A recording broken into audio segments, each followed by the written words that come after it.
Let's talk duality versus oneness. There's some people who, when they look at life, they see everything as dualistic. The plants are separate from the soil, and the birds are separate from us, and we're separate from the air and the water. Everything's separate, everything's its own thing, and everything is, not connected. And there's some people who they're like, everything is one. All of existence, everything's one, the same, or everything is interconnected. So, what is the real truth, or what is the higher perspective? The higher perspective is that duality exists and oneness exists, but duality exists within oneness. Both are true, but it's about your level of perception, your level of consciousness, whether you could perceive this higher level of understanding.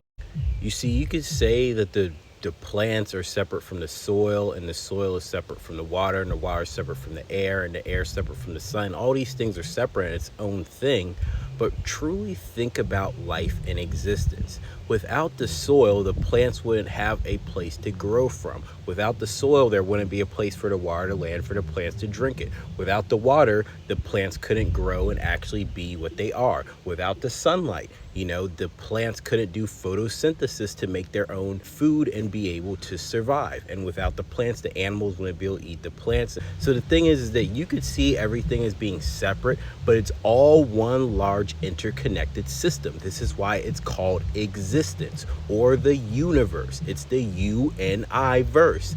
You could view everything as being separate in its own thing, but in the end, everything comes together to work as one. And without everything working together as one, existence wouldn't be able to exist. It's just like a car. You guys know I love my car analogies. If you have an engine, the average person is like, oh, that's just an engine, but what makes up the engine? I'll put a picture up on the screen for some people who aren't as mechanically inclined. An engine has pistons, rods, a crankshaft, cams, all these different components, and those components are within the engine block or the head, and it all comes together to form the engine. So yes, there's all these different separate parts that have their individual function and purpose, but in the end, they all come together to form what? The engine.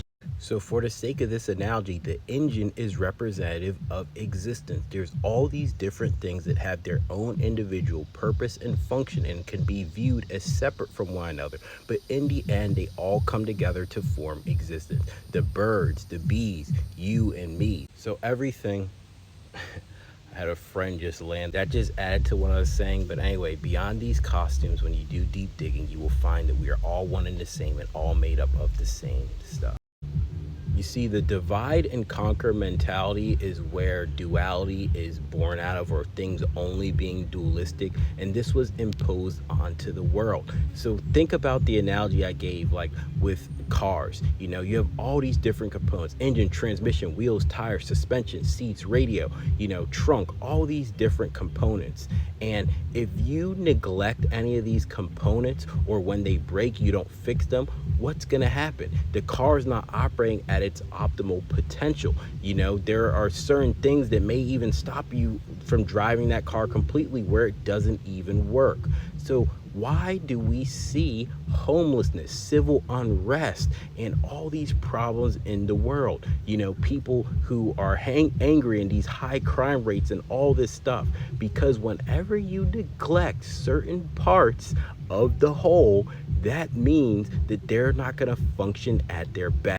So just like a car, if you have tires and they're bald, but you keep driving on, what's going to happen? They're going to eventually blow out. If you have a suspension that's starting to leak and you keep driving out, eventually that suspension is going to be blown out. When you hit potholes and bumps, your car is going to be slamming up and down and riding terribly. If you have a society where people are overworked, underappreciated, and underpaid, what's going to happen? Civil unrest, high crime rate, and other problems. But until people's minds are freed, they will continue to be oppressed. See, one of the biggest false narratives that they've even pushed onto the world, that the world has gladly accepted, is that we aren't nature. They tell you, don't interfere with nature.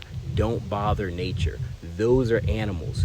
We are humans. And they tell you this stuff to further create this division. No, we are nature.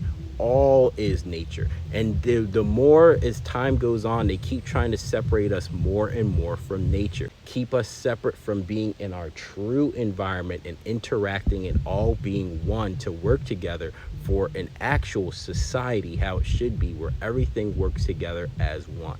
Yes, I could view myself as separate from Tom and Tisha and the trees and the bees, but we all have something to contribute to make existence what it is, and we should all be appreciated and respected for that. You see, I might be the ECU of the car. Another person might be the engine. That tree may be the transmission. The bee may be the spark plug. All different purposes and functions, but in the end, all come together to form the car, or everything all comes together to form existence. We all have something different to contribute to existence to make it what it is. See, duality is seeing that's a brick, that's a brick, that's a brick. They're all bricks and they're all separate from each other. But oneness is taking a step back and being like, they're all bricks and can be viewed as separate from each other. But in the end, they all come together to form the fireplace as one.